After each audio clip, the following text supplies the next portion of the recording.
जय गोपी जन वल्लभ गिरिवरधारी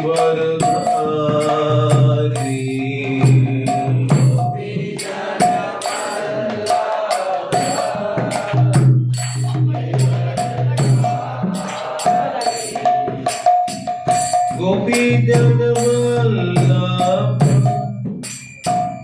गिरिवरधारी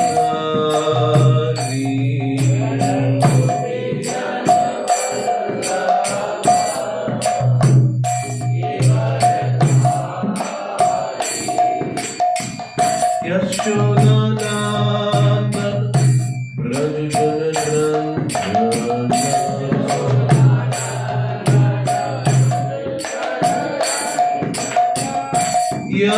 यशोदानंदन ब्रज जन रंजना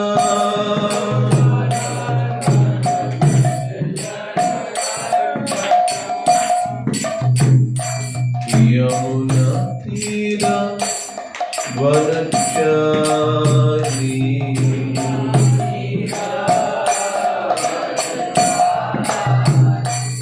यमुना तीरा वनचारी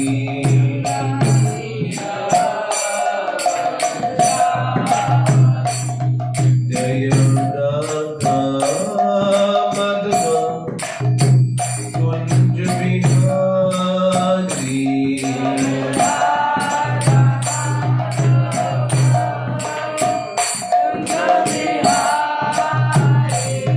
जय राधा मधव कुंज बिहारी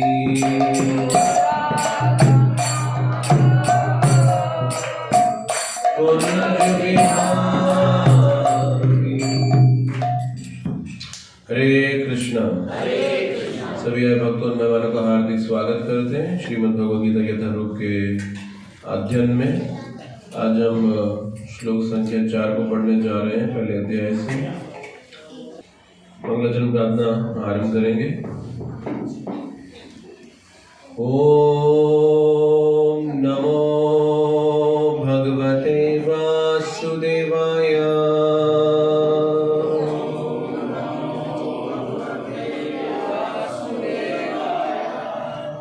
ओम नमो भगवते वासुदेवाय।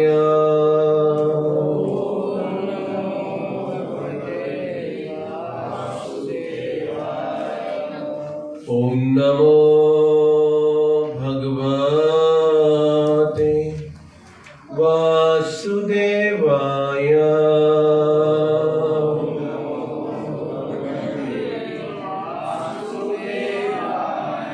ओम अज्ञानतिमिरन्धस्य ज्ञानाञ्जनशलाकया चक्षुरुन्मीलितं येन तस्मै श्रीगुरवे नमः। नमो विष्णुपादाय कृष्णपृष्ठाय भूतले श्रीमद्भक्तिवेदान्त स्वामिनिति नामिने। नमस्ते सरस्वते देवे गौरवाणी प्रचारिणे निर्विशेष शून्यवादी पाश्चात देश तारिणे। पढ़ रहे हैं श्रीमद् भगवद गीता यथारूप से। अध्याय का शीर्षक है कुरुक्षेत्र के युद्ध स्थल में सैन्य निरीक्षण। अध्याय क्रमांक 1 है और श्लोक क्रमांक 4 दोहराएंगे हमारे पीछे। अत्र शुरा महाईशुवासा भीम अर्जुन समायुधि युद्धानो विराटश्च द्रुपदश्च महारथः अत्र शूरा महेश्वासा भीम अर्जुन समायुधे युधानो विराटश्च द्रुपदश्च महारथः अत्र शूरा महेश्वासा भीम अर्जुन समायुधे युधानो विराटश्च द्रुपदश्च महारथः अत्र शूरा महेश्वासा भीम अर्जुन समायुधे युधानो विराटश्च द्रुपदश्च महारथः। शब्दार्थ पढ़ रहे हैं। अत्र यहाँ शूरा वीर महाईश्वासा महान धनुर्धर भीम अर्जुन भीम तथा अर्जुन समा के समान युधि युद्ध में युद्धान युद्धान विराटः विराट च भी द्रुपद द्रुपद च भी महारथ महान योद्धा। अनुवाद तात्पर्य श्रील प्रभुपाद जी के द्वारा। श्रील प्रभुपाद की इस सेना में भीम तथा अर्जुन के समान युद्ध करने वाले अनेक वीर धनुर्धर हैं, यथा महारथी युयुधान विराट तथा द्रुपद। तात्पर्य यद्यपि युद्ध कला में द्रोणाचार्य की महान शक्ति के समक्ष धृष्टद्युम्न महत्वपूर्ण बाधक नहीं था, किंतु ऐसे अनेक योद्धा थे जिनसे भय था। दुर्योधन इन्हें विजय पथ पर अत्यंत बाधक बताता है, क्योंकि इनमें से प्रत्येक योद्धा भीम तथा अर्जुन के समान दुर्जय था। उसे भीम तथा अर्जुन के बल का ज्ञान था,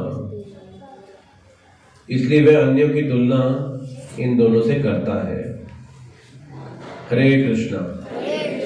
सबका स्वागत कर रहे हैं आज इस भगवद गीता कक्षा में। तो यहाँ चौथे श्लोक के अंदर कहा जा रहा है, तो दुर्योधन जो कि युद्ध भूमि में पांडवों की व्यू रचना देखने के उपरांत गए आचार्य द्रोण के पास। आचार्य द्रोण के पास जाके वो क्या कहते हैं, पश्य एतान पांडुपुत्राणाम आचार्य महतीम चमूम व्यूढ़ाम द्रुपद पुत्रेना त्वशिष्येन धीमता। तो दुर्योधन ने कहा कि वो आचार्य द्रोण पांडुपुत्राणाम पांडवों की सेना की व्यू रचना जिसे सुसज्जित किया है द्रुपद पुत्रेना, द्रुपद के पुत्र ने, जिनका नाम था धृष्टद्युम्न। तो दुर्योधन ने धृष्टद्युम्न का नाम नहीं लिया, लेकिन किसका नाम लिया? द्रुपद का, क्योंकि द्रुपद और द्रोण के बीच में विवाद था, झगड़ा था, ईर्ष्या थी, द्वेष था। और दुर्योधन एक बड़ा कुशल राजनीतिज्ञ था और वो शब्दों को घुमाकर प्रस्तुत कर रहा था ताकि अपने अनुकूल भावनाओं को जागृत कर सके, विशेषता उनमें जिनके हृदयों में पांडवों के प्रति स्नेह था। और उनमें से एक थे आचार्य द्रोण। तो आचार्य द्रोण की भावनाओं को अपनी ओर आकर्षित करने के लिए दुर्योधन ऐसे शब्दों का उपयोग कर रहा था। अब हम कुछ समय के लिए कुछ लोगों को झूठ बोलकर, धोखा देकर प्रभावित कर सकते हैं, लेकिन हम हमेशा हर एक को अपने वाग जाल से प्रभावित नहीं कर सकते। लेकिन हम अपने स्वार्थों की पूर्ति के लिए, जब हम यहां तक कि अगर हम शब्दों का भी दुरुपयोग करते हैं, ये शब्द भगवान की शक्ति हैं और ये भगवान के गुणगान के लिए बने हैं। भागवतम में आता है, जब वेद व्यास जी ने नारद जी से प्रश्न किया कि नारद जी, आप भक्ति में इतनी उन्नति आपने कैसे प्राप्त की? तो नारद जी ने कहा कि पिछले कल्प में, कल्प का मतलब होता है ब्रह्मा जी का दिन, पूरे ब्रह्मा जी के दिन को कल्प कहा जाता है। और ब्रह्मा जी का दिन कितना बड़ा होता है? 14 मनवंतर होते हैं। एक मनवंतर कितना बड़ा होता है? 71 चतुर्युग होते हैं। एक चतुर्युग कितना बड़ा होता है? 43,20,000 साल होता है। तो 43,20,000 को मल्टीप्लाई करो किससे? 71 से। तो 71 से मल्टीप्लाई करके जो फिगर आए उसको मल्टीप्लाई करो 14 से, और अब जो इक्वल टू होगा वो क्या होगा? वो ब्रह्मा जी का एक दिन होगा, और इसे कहते हैं कल्प। ठीक है, तो नारद जी कहते हैं पिछले कल्प में। अब आज सुबह का ब्रेकफास्ट में आपने क्या खाया था? कितनों को याद है? सोच क्यों रहे हैं? आज ही की तो बात है। तो हमने आज सुबह क्या प्रसाद में पाया, ब्रेकफास्ट में, हमको याद नहीं रहता। और ब्रह्मा जी के पिछले कल्प में, आपने समझ लिया ना मैं क्या कहना चाह रहा हूं? पिछला कल्प कितना बड़ा है, समझ रहे हैं? आपके नहीं समझ पा रहे अभी। पिछले कल्प में उनको याद है क्या हुआ था। हमें आज सुबह की बात याद नहीं है, उन्हें पिछले कल्प की बात याद है। ब्रह्मा जी के पिछले कल्प में वो कहते हैं मैं दासी पुत्र था। नारद जी अपने इतिहास के बारे में कहते हैं, और कैसे बना तो बताते हैं कि उससे पूर्व वो एक गंधर्व थे। स्वर्ग लोगों में भी वैरायटी है, और अलग अलग प्रकार के स्वर्ग लोग होते हैं। एक स्वर्ग लोक गंधर्व लोक कहलाता है, गंधर्वों का लोक। ये गंधर्व जो होते हैं बड़े अच्छे संगीतकार होते हैं, बहुत अच्छे गायक होते हैं, और ये भगवान के लिए गाते हैं, भगवान के लिए संगीत कला का प्रदर्शन करते हैं। वास्तव में ये संगीत विद्या भगवान के गुणगान के लिए बनी, लेकिन हमने विकृत अवस्था में इसे इस संसार के गुणगान में लगा दिए। तो जितना भी बॉलीवुड है, हॉलीवुड है, टॉलीवुड है, कॉलीवुड है, ये सब वुड जितने भी हैं, ये क्या कर रहे हैं? ये सब भगवान की इस विद्या का दुरुपयोग कर रहे हैं। तो जो सारे गामा पाधा नीसा, ये जो स्वर होते हैं, ये स्वर नारद जी की वीणा से निकले हैं, और ये स्वर भगवान के गुणगान के लिए। सारा का सारा संगीत जो है वो इसी सारे गामा पाधा निसा का कॉम्बिनेशन है। अगर आप संगीत को समझते हैं तो इन बातों को समझ जाएंगे तुरंत। वो इन सारे गामा पाधा निसा, इन नोट्स का कॉम्बिनेशन होता है जितना भी संगीत है पूरी दुनिया के अंदर। और ये नारद जी की वीणा से जन्म हुआ इनका, इसलिए जन्म हुआ, भगवान के गुणगान के लिए जन्म हुआ। तो ये गंधर्व जो होते हैं बड़े एक्सपर्ट म्यूजिशियंस होते हैं, एक्सपर्ट सिंगर्स होते हैं, और एक्सपर्ट डांसर्स होते हैं, और ये भगवान के लिए गाते हैं। तो एक गंधर्व थे जिनका नाम था उपभरणा। अब ये उपभरणा गंधर्व लोक में फिल्मी गीत गा रहे थे। विद्या और शक्ति मिली भगवान के गुणगान के लिए, गा रहे थे फिल्मी गीत। तो उनको श्राप मिला कि तुम्हें अगर ऐसा ही करना है तो जाओ इस भौतिक जगत में जाओ। ये किधर हो तुम, यहां क्यों हो, तुम्हारे लिए जगह नहीं बनी, तुम जाओ इधर से।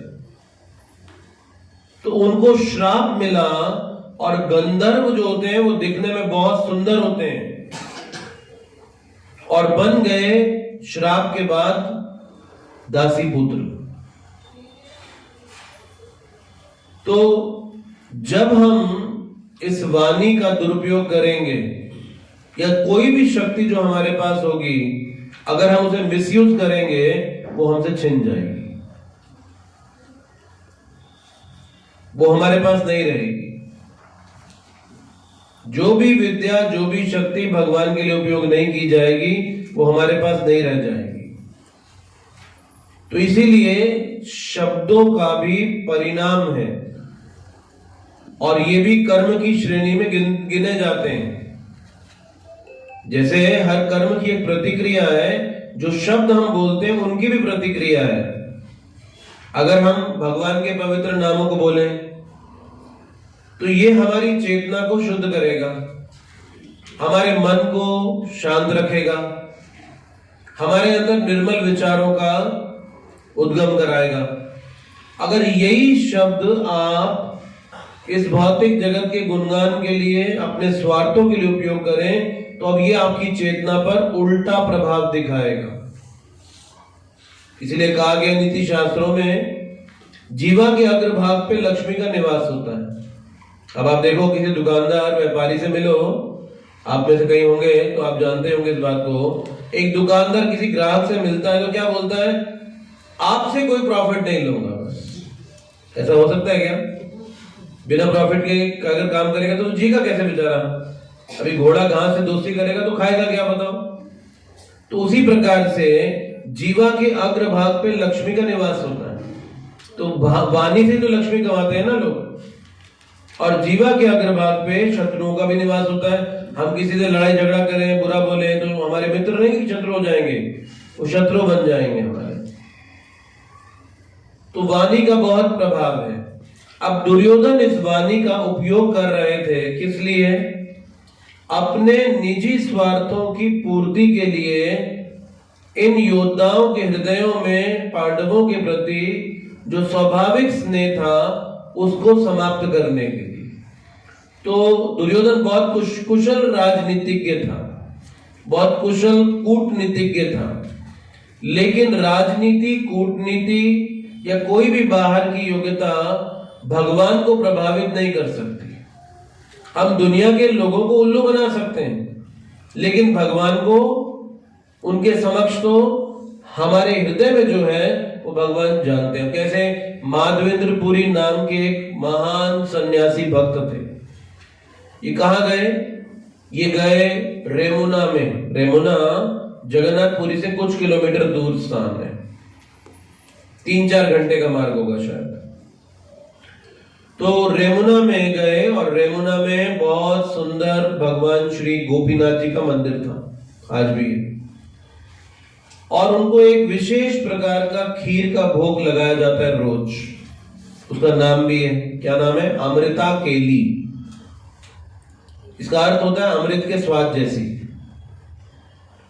और इसके 12 मटके भोग अर्पित किए जाते हैं। तो माधवेंद्र पुरी के सामने ये भोग जा रहा था। उनके मन में एक विचार आ गया, काश इस भोग का आस्वादन करने का मुझको अवसर मिलता, तो ऐसा ही मैं अपने गोपाल जी के लिए भोग लगाता। तुरंत मन में विचार आ गया, और जैसे ही विचार आ गया तो क्या हुआ, भगवान ने, पुजारी भोग लगाकर गया, वापिस आया तो 12 मटकों की जगह 11 उठाकर लेकर गया। एक भगवान ने अपनी धोती के पीछे सरका दिया, खीर की चोरी कर ली। खीर की चोरी, तब से आज तक उन श्री विग्रहों का नाम खीर चोर गोपीनाथ है। अब वो खीर उन्हीं की थी, उन्हीं के लिए भोग बना था। कोई अपने सामान को अपने पास रख ले तो चोर थोड़ी कहलाता है। लेकिन देखो, भगवान ने अपना ही भोग है वो रख लिया थोड़ा, तो उसके लिए भी खीर चोर नाम हो गया उनका। तो माधवेंद्र पुरी ने सिर्फ इच्छा की और भगवान ने खीर चुरा ली उनके लिए। अब माधव पुरी ने जो इच्छा की, तो इच्छा करते ही उनके मन में क्या भावना आई, ओ अभी तक भगवान को भोग अर्पित नहीं हुआ है, मैं खाने की सोच रहा हूं, मैं कितना दूषित व्यक्ति हूं, भोग लगने से पहले खाने की सोच रहा हूं। हम तो बनाने से पहले ही खा चुके होते हैं, सोच सोच के ही। ये तो भोग लगने बन चुका है और भगवान को अर्पित जा रहा था, वो उस समय ये विचार कर रहे हैं, और वो भी किस लिए, भगवान की सेवा के लिए विचार कर रहे हैं। तो भगवान की सेवा के लिए विचार कर रहे हैं, और उस विचार के अंदर भी उनको क्या लग रहा है, मैं कितना दूषित हूं, मैं खाना चाहता हूं वो जो अभी तक भोग नहीं लगा, तो मुझे इस मंदिर में रहने का कोई अधिकार नहीं। मंदिर छोड़कर चले गए, मंदिर छोड़कर चले गए। गीता में भगवान स्पष्ट रूप से कहते हैं, आप पढ़ेंगे 3रे अध्याय में, भगवान कहते हैं जो मुझे बिना भोग लगाए खाएगा वो चोर है, जो मुझे बिना भोग लगाए खा रहा है वो चोर है, क्योंकि भगवान की संपत्ति है ना। आप भगवान को अर्पित किए बगैर अगर स्वीकार करो, अब गीता में कृष्ण कहते हैं अन्नात् भवन्ति भूतानि, मानव जीवन, हर जीव अन्न पर आश्रित है। इसलिए एक दिन फास्ट करते हैं, उपवास करते हैं, तो शरीर में शक्ति खत्म हो जाती है कि नहीं? ऐसा लगता है कि आज पता नहीं कुछ खाया नहीं, चाहे जितने भी फल खा लो, कुछ भी कर लो।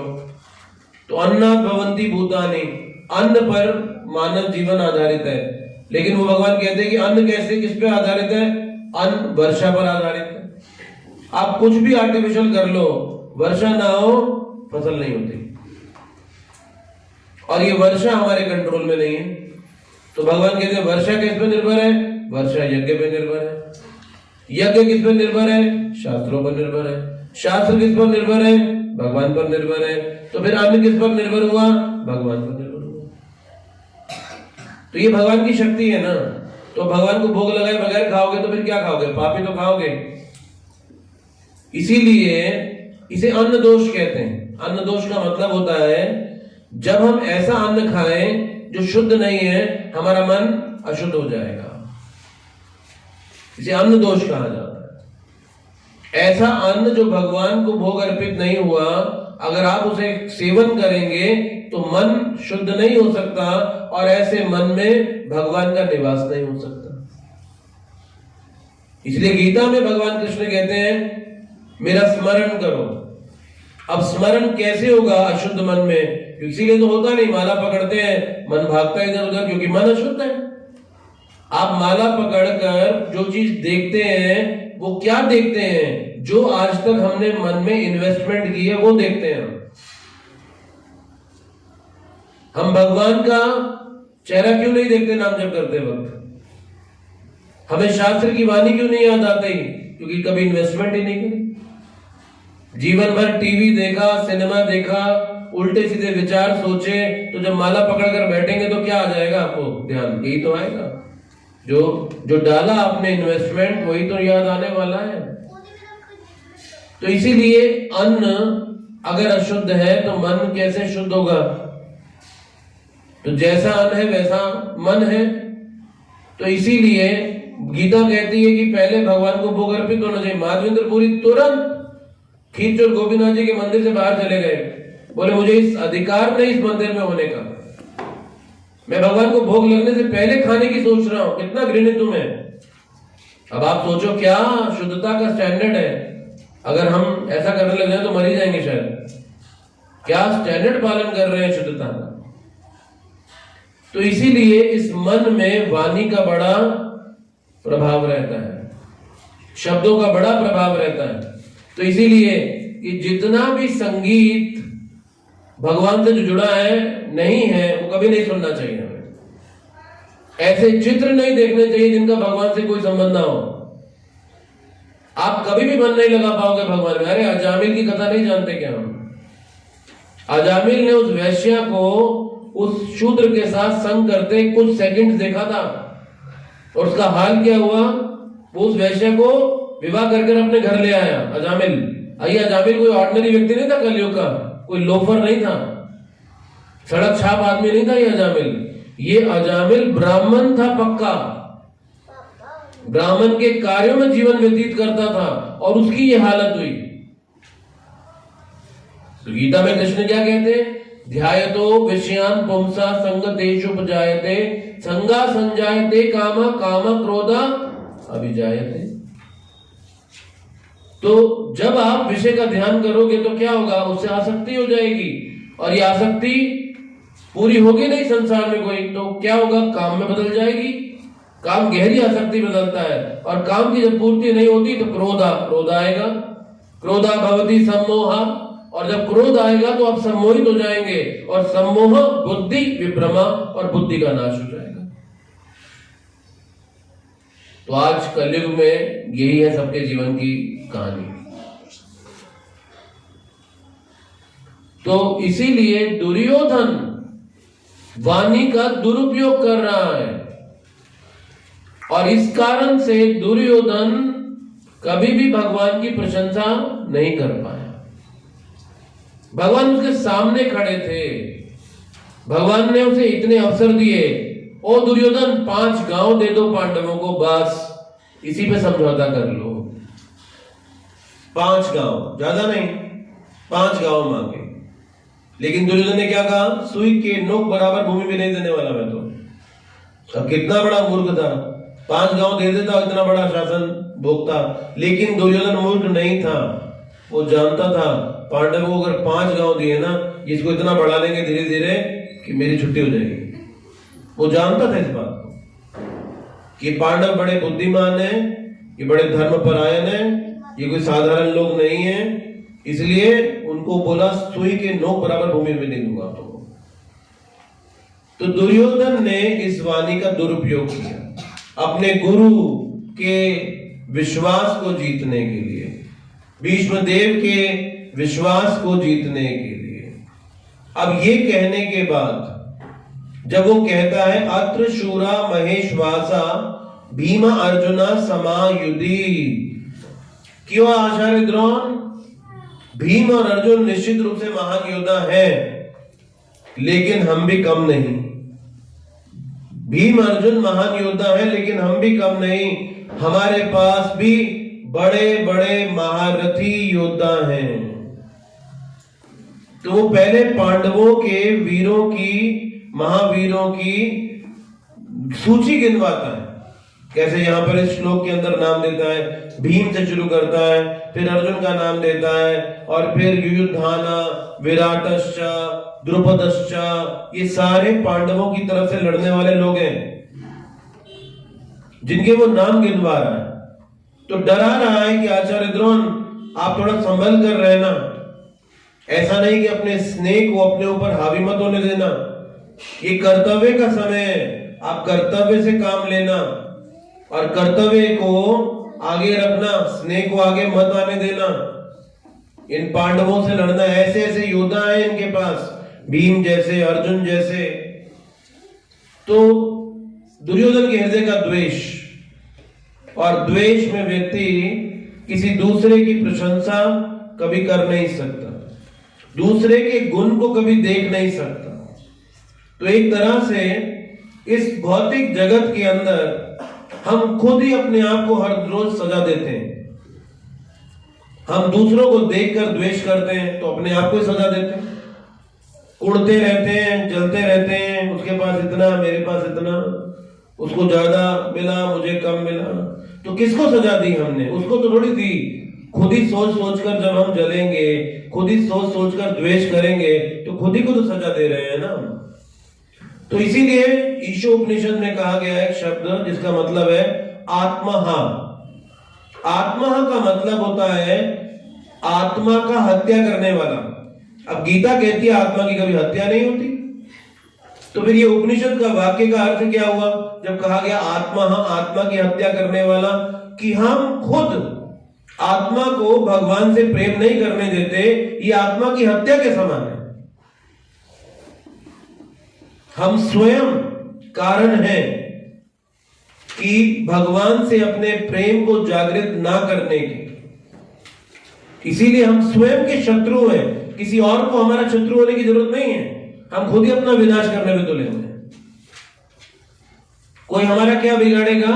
हम तो खुद ही अपने हितैषी नहीं है, शुभ चिंतक नहीं है, क्योंकि खुद ही हम इस जीवन को भगवान की भक्ति के पथ पर नहीं चला रहे तो हो अपना विनाश करेंगे ही। अब इस भौतिक जगत में दो ही शक्ति है, या तो भगवान की योग माया या फिर महामाया। तो महामाया का मतलब है भौतिक शक्ति, योग माया का मतलब है आध्यात्मिक शक्ति। ये दो ही शक्तियां होती हैं और उन दोनों के बीच में हम होते हैं तटस्थ। तो ये जो योग माया जो है आध्यात्मिक शक्ति, आध्यात्मिक जगत का संचालन करती है, लेकिन ये जो महामाया है ये भौतिक जगत का संचालन करती है। तो हम सब जो है अपने स्वयं के शत्रु हैं, अपने आप को भगवान से प्रेम करने नहीं देना चाहते हम। उसके लिए हम स्वयं अपने, कोई दूसरा हमारा शत्रु नहीं हो सकता, स्वयं। तो इसीलिए जीव का स्वभाव है भगवान से क्या करना, प्रेम करना, उनकी सेवा करना। अब उनसे प्रेम और सेवा में जब हम अपने आप को नहीं लगाते तो फिर किसी से तो प्रेम करोगे ना, किसी की तो सेवा करोगे। अब दुनिया रोज सुबह हाथ में वो पट्टा लेके या वो जंजीर लेके कुत्ते को घुमा रही होती है कि नहीं? आज तो कुत्ते की सेवा कर रहे हैं कि नहीं कर रहे हैं? कुत्ता यूरिन करने के लिए रुकता है तो मालिक रुका होता है, जब तक कर ले भाई मैं वेट कर रहा हूं। कुत्ता मल त्यागता है तो मालिक खड़ा रहता है। कई जगहों पर तो फाइन लगता है तो उसको एक बैग लेके घूमना पड़ता है, मल त्याग तो खुद इकट्ठा करेगा। अमेरिका में फाइन होता है कितने डॉलर्स का, सिंगापुर या ऐसे देशों के अंदर फाइन होता है। तो बताओ कौन किसकी सेवा कर रहा है, कुत्ता मालिक की या मालिक कुत्ता की? मालिक तो कुत्ते की सेवा कर रहा है, तो भगवान की सेवा नहीं करोगे तो कुत्ते की सेवा करोगे। सेवा का स्वभाव तो है ही है, सेवा की प्रवृत्ति तो है। अगर भगवान की सेवा में नहीं लगेंगे, गॉड कहते हैं ना जीओडी, तो जीओडी गॉड की सेवा नहीं करेंगे तो डीओजी डॉग की सेवा करेंगे। किसी की तो सेवा करेंगे, शक्ति लगेगी कहीं ना कहीं सेवा में। तो इसलिए ये समझना आवश्यक है हमारे लिए, ये जीवन शक्ति भगवान की सेवा के लिए बनी है। और दुर्योधन के मन में एक स्वाभाविक द्वेष है और द्वेष के कारण वो इन नामों को गिनवा रहा है। अब अगर प्रेम से इन नामों को लेगा तो ये भक्त है भीम और अर्जुन। कोई अगर भगवान के भक्त का भी नाम प्रेम से ले तो भी भगवान की भक्ति प्राप्त कर लेगा वो, लेकिन अब वही नाम द्वेष से ले रहा है। इसलिए आप देखो, एक व्यक्ति को किसी का स्मरण दो ही परिस्थिति में आता है। किसी भी विषय का स्मरण करते हैं तो दो परिस्थिति में होता है, या तो अत्यधिक प्रेम होगा तो करोगे या अत्यधिक द्वेष होगा तो करोगे। जैसे कंस कृष्ण का स्मरण करता था, रात दिन कृष्ण का स्मरण करता था। कंस जब बैठता था, लेटता था तो डरता था, वो चारों तरफ अपने सैनिक रखता था, उसको डर था कि कहीं कृष्ण ना आ जाए। अपनी परछाई कंस देखता था तो डर जाता था कहीं कृष्ण तो नहीं है, क्योंकि यहां तक कि कंस ने सुना था सतयुग में यही कृष्ण खंबे से निकला था नरसिंह देव के रूप में, तो अपनी तलवार लेके अपने महल के सब खंबे चेक करता था कहीं ये कृष्ण फिर तो नहीं आ गया। केशव धृता नर हरि रूपा जय जगदीश हरे। तो कितना द्वेष था कंस को, और वो रात दिन द्वेष में कृष्ण का स्मरण करता था। रावण को कितना द्वेष था, वो रात दिन राम का स्मरण करता था। हिरण्यकशिपु को कितना द्वेष था, वो रात दिन नरसिंह देव का स्मरण करता था। तो एक तो द्वेष में आप किसी का स्मरण करते हैं, स्वाभाविक स्मरण करते हैं, और दूसरा प्रेम में करते हैं। अब भक्ति प्रेम का विज्ञान है, अनुकूल भावना से किया जाने वाला विज्ञान है, प्रेम से भगवान का स्मरण करने वाला विज्ञान है भक्ति। लेकिन यहां दुर्योधन द्वेष की भावना को प्रस्तुत कर रहा है, और द्वेष का परिणाम क्या था? दुर्योधन पल भर के लिए भी शांति का जीवन अनुभव नहीं कर रहा था। तो इसीलिए हम स्वयं अपने आप के शत्रु हैं। जो भी भगवान की भक्ति के पथ पे नहीं चलेगा वो स्वयं अपने विनाश को आमंत्रित करेगा, और ये हो रहा है पूरा समाज। अब देखो, भगवान कहते हैं कि वो साधुओं का उद्धार करते हैं और दुष्कृतना यानी कि जो असुर हैं उनका विनाश करते हैं। अब इस कलयुग में भगवान को असुरों को मारना भी नहीं पड़ता, वो खुद ही अपने आप को मार रहे हैं। और यही हो रहा है, खुद ही ऐसे काम कर रहे हैं कि वो खुद अपने आप को विनाश के पथ पर ले जाने के लिए लगे हुए हैं। और इसीलिए दुर्योधन एक ऐसा ही असुर है जिसने खुद अपने विनाश को स्वयं आमंत्रित कर लिया है, तुलना के रोग के कारण। ये तुलना एक बहुत बड़ी बीमारी है, आप जानते हैं इस बात को। कैंसर से भी भयानक रोग है तुलना का रोग, और ये संसार के सब लोगों को है। उसके पास ज्यादा, मेरे पास कम, तुलना। उसको ये मिला, मुझे ये नहीं मिला। इसे क्या कहते हैं? डिजीज ऑफ कंपैरिजन, तुलना का रोग। और ये कैंसर से भी ज्यादा डेडली, कंपेयर करते रहना। तो ये दुर्योधन की बीमारी है बहुत बड़ी। दुर्योधन इस रोग से ग्रस्त है। तो एक तरह से जो आपको आपके जीवन में मिला, आप उससे जब संतुष्ट नहीं हैं, जब हम अपनी लाइफ में डिससैटिस्फाइड होते हैं ना, तभी दूसरों के जीवन में हस्तक्षेप करते हैं। ये बीमारी है हमारे अंदर। आप जब अपने जीवन से संतुष्ट हो गए, दूसरा क्या करता क्या नहीं करता, क्या फर्क पड़ेगा किसी को? कोई अंतर नहीं पड़ता, क्योंकि हम खुद संतुष्ट नहीं अपने जीवन में, इसलिए दूसरे के जीवन में ताक झांक करते हैं, आप ऐसा क्यों, वैसा क्यों। और दुर्योधन की यही समस्या है कि वो अपने जीवन में संतुष्ट नहीं, और हम तब तक संतुष्ट नहीं हो सकते जब तक हम परम भगवान से अपने संबंध को ना बनाएं। जीवन में कोई भी परिस्थिति क्यों ना प्राप्त कर लें, चाहे अधिक विद्या, अधिक धन, अधिक सामर्थ्य क्यों ना प्राप्त कर लें, ये डिससैटिस्फैक्शन ऑफ द हार्ट, असंतोष दूर नहीं होने वाला। हमें लगता है बड़े बनकर, बड़े मतलब इस समाज की दृष्टि में बड़ा बन के, भौतिक धन संपत्ति इकट्ठा करके हमारे हृदय में संतोष आ जाएगा। ऐसा नहीं होता, उल्टा ज्यादा चिंता आ जाती है, ज्यादा परेशानी आ जाती है। तो इस हृदय की संतुष्टि तो भगवान के संबंध में होती है। जब तक वो भगवान का संबंध ना बन जाए, तब तक ये हृदय कभी सेटिस्फाइड नहीं हो सकता। इसीलिए दुर्योधन और पांडव, ये दोनों के दोनों इस संस्कृति के प्रतीक हैं महाभारत के अंदर। और ये भूमिका चल रही है अभी, भगवान कृष्ण के आगमन की, युद्ध की भूमि में अर्जुन के आगमन की, और फिर दोनों के बीच में हुई इस महान वार्ता की, जिसे हम भगवत गीता के नाम से जानते हैं। ये महान वार्ता, तो भगवान कहते धर्म संस्थापना अर्थाय, मैं धर्म की स्थापना करने आया। तो भगवान ने धर्म की स्थापना कैसे की? गीता के उपदेशों से की है। तो ये गीता के उपदेशों को जब तक हम अपने जीवन में ना अपनाएं, ना स्वीकार करें, ये धर्म की स्थापना हमारे जीवन में भी नहीं हो सकती है। तो इसीलिए भावनाएं बदली जा सकती है, प्रभुपाद जी कहते हैं, लेकिन धर्म बदला नहीं जा सकता। भावना बदली जा सकती है, आज आप किसी पर विश्वास करो, कल किसी और पर विश्वास करो, लेकिन आत्मा का धर्म है भगवान से प्रेम करना, वो नहीं बदल सकते। ये कोई ऐसा गुण है जिसे परिवर्तित किया ही नहीं जा सकता। तो इसीलिए जब तक हम इस भक्ति के विज्ञान को ना स्वीकार करें, भगवान से अपने संबंध को स्थापित ना करें, ये जो रोग है हमारे दुर्योधन के रूप में, ये रोग है सारे के सारे, तुलना का, द्वेष का, ये सब रोगों से हमारा मन ग्रस्त रहता है। अरे शरीर के रोगों का इलाज तो आप दवा खाने से कर सकते हो, लेकिन ये मन के रोग कैसे ठीक करोगे? ये तो अध्यात्म ही ठीक होते हैं। और इसीलिए जो भी व्यक्ति आध्यात्मिक जीवन का अभ्यास नहीं करेगा, वो मनोरोग का शिकार है।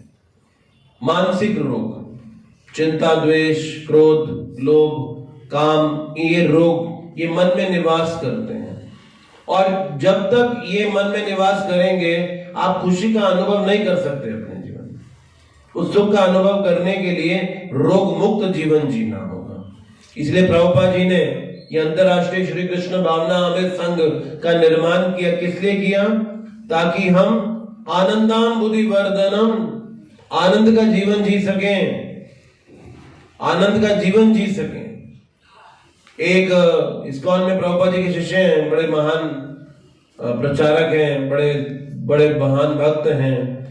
उनसे एक व्यक्ति ने पूछा, स्वामी जी आपके जैसा बनने के लिए मुझे क्या करना पड़ेगा बताइए, मैं आपके जैसा बनना चाहता हूं। तो वो बड़े शांत रहते हैं, खुश रहते हैं। तो आपके जैसा बनने के लिए क्या करना पड़ेगा? तो उन्होंने क्या कहा, आपको दुख का जीवन छोड़ देना होगा बस। और दुख का जीवन क्या है? भगवान से विहीन जीवन दुख का जीवन है बस। यानी उसमें सुख नहीं है, वो दुख ही है। प्रकृति स्थानी कर्षति, उसमें संघर्ष का जीवन है। तो इसीलिए दुर्योधन हमें यहां कई शिक्षाएं दे रहे हैं, इन नामों को गिनवाते हुए शिक्षा दे रहे हैं। और वो अभी क्या गा रहे हैं? वो भी पांडवों की सेना के इन महान सैनिकों के नामों का गुणगान कर रहे हैं, ये दिखाते हुए कि इतने बड़े लोग आए हैं, आप लाइटली मत लेना आचार्य द्रोण, ये बड़े बड़े महान योद्धा हैं और आप भी गंभीरता पूर्वक युद्ध करना, ताकि हमें विजय प्राप्त हो, पराजय प्राप्त ना हो। हर आदमी जीतना चाहता है, कोई हारना नहीं चाहता, लेकिन जीत कर भी आप हार जाएंगे अगर आप जीवन का लक्ष्य समझकर नहीं जाएंगे तो। अब सिकंदर जीता कि हारा, क्या कहते हैं आप? हाँ, संसारिक दृष्टि से बोलो तो जीता। हाँ, लेकिन हार गया ना, क्योंकि सब कुछ तो यहीं छोड़ गया। तो जीत के भी हार गए हम। तो जीत के हारने में क्या लाभ? इतना परिश्रम जीतो फिर सब कुछ छोड़कर चले जाओ।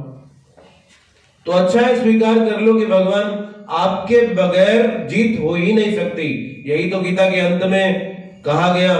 संजय ने धृतराष्ट्र को ये बात कही, यत्र योगेश्वर कृष्ण तत्र पार्थ धनुधनो यत्र श्री विजयो। जहां पर कृष्ण है, जहां उनका भक्त है, वहां विजय है, वहां सफलता है।